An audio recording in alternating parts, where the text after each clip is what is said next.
As you step into the grim and perilous world of Darkest Dungeon 2, you are embarking really on a journey unlike any other game out there. Now, this sequel to the critically acclaimed original brings a host of new changes, features and challenges that will keep you on the edge of your seat. Now, some are for the better, others not so much.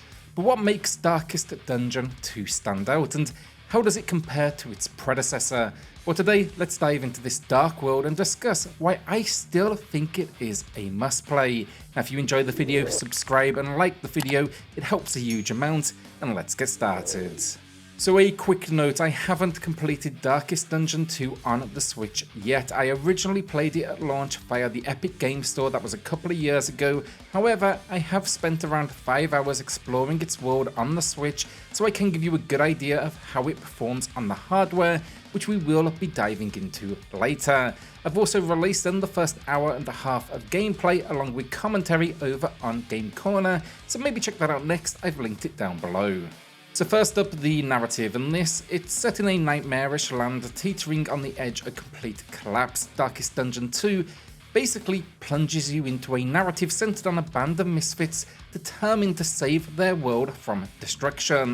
Now, the storytelling in Darkest Dungeon 2 is interwoven with its gameplay. Instead of traditional cutscenes, the game opts for a more atmospheric and immersive approach. Basically, the narrative unfolds through environmental storytelling, character interactions and lore-drenched dialogues you encounter as you do progress. Now, every hero in your band additionally has their own backstory, which you will unlock with progression.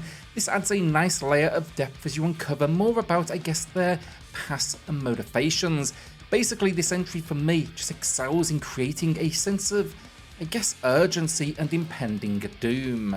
So Darkest Dungeon 2, it builds upon its predecessor's foundation but introduces significant changes to its gameplay mechanics. While the original game focused on dungeon crawling with a strategic layer of managing your base, Darkest Dungeon 2, it shifts towards a more streamlined roguelike experience. So instead of managing a town, you guide your heroes on a perilous journey through a series of grim landscapes on a stagecoach, and you can actually influence its movements. Yes, you will be driving it, though it definitely helps you along the way. Now, bad moves in these moments will result in damage to your vehicle, leading to difficult attacks. However, there are positives in these moments. You can also find items that will help you along the way, and that is much better than parting with earned cash at one of the game's many stores or inns where you rest between biomes.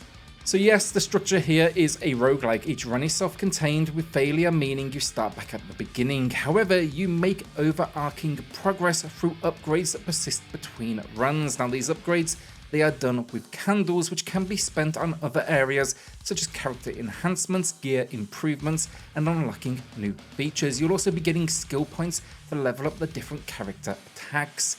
Combat, however, overall does remain turn-based, and it is still absolutely incredible.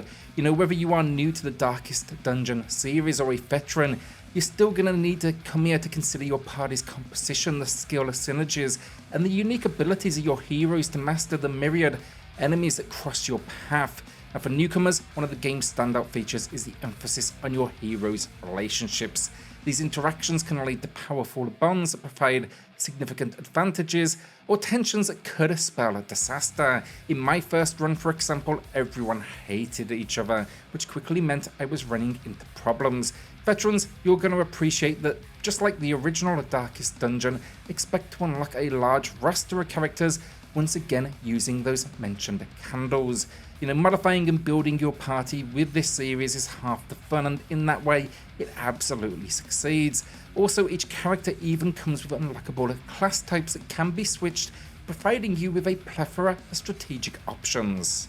Stress management then returns, but with new layers of complexity. For those new to the series, characters' stress levels, they impact their performance and relationships. It creates a web of, consequences that makes each of your decisions critical. For the veterans, you're going to notice the introduction of a new system of loathing that builds as you progress. It shapes the world now in different ways, and it increases the stakes and that sense, of doom.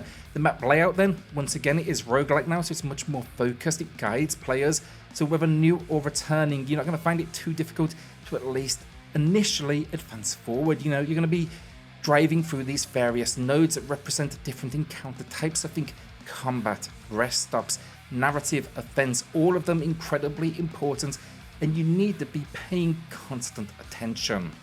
This new kind of refined stress system, though, intertwining directly with character relationships, I like the way it affects not just the individual, but the entire party. So for newcomers, this means when one hero breaks under stress, it can actually trigger different effects that actually fracture the whole team. It can also impact the different hero interactions. Conversely, however, if you manage stress well, it can actually bolster relationships, even unlock a few bonuses that do enhance your combat skills. Returning players, you're going to find this system, I think, a little bit more, or at least I did, a little bit more intricate. But yeah, I really like the way it works with those party relationships. This affinity system, though, also ups the ante, I guess, as well. You know, for players new or old, you're really going to discover that this mechanic tracks how characters feel about each other. It influences both their performance and their roles in battle. You know, positive affinities between characters can lead to powerful combo attacks or crucial buffs, while negative affinities might result in sabotage or refusal to assist in crucial moments. It adds a new layer of depth to the character dynamics from the original game, and it's really quite worrying for the first time when you do see a character say they won't assist or won't attack, or they're blaming someone in the party for something that wasn't their fault. Finally then, I do want to quickly touch on the game's progression system. It's definitely evolved. So progression now hinges more on the choices made during the journey rather than grinding out levels. You know, veterans, you're going to find that every expedition can unlock new paths, characters, items. It gives a nice sense of, I guess, variety to the game. It allows for replayability, it allows you to try different strategies, and I think that is a welcome change from the original's, I guess, more grind heavy progression, shall we say. And exploring this world is honestly a great thing. Every journey through the different roads is an encounter with just like grotesque creatures and stunning landscapes. Each node presents a unique challenge or opportunity. You know, sometimes, for example, you'll stumble upon an inn where you can actually alleviate some stress or develop your characters. Other times you'll be facing ambushes or helping the locals. Each scenario just gives you something unique to face, and every single one of them will be crucial to your success. I think when we look at problems then for the game, some, including myself honestly, will miss the dungeon crawling style setup of the original. This new roguelike formula, it works, but when it's partnered with darkest dungeon level of difficulty, it leads to frustration, especially in the early game. You know, most of these initial attempts, maybe that first 3-4 hours, can feel just like grinding for candles just to level up your squad and to basically learn the enemies ahead. However, like the original, patience is key. You know, as new moves unlock, much like the original, the game delivers something incredibly satisfying. It's just basically bloody hard, and you need to be ready for that going in. You know, like the original, you're not supposed to win quickly or even often, but practice here makes perfect. Learn your weapons, understand your squad placement, and kind of grasp the impact of different poisons and status effects. In due time, the game may reward your perseverance, though I wouldn't expect it too often. For others out there, they're gonna quit. They're gonna uninstall the game, they'll never return to this world, and that is okay.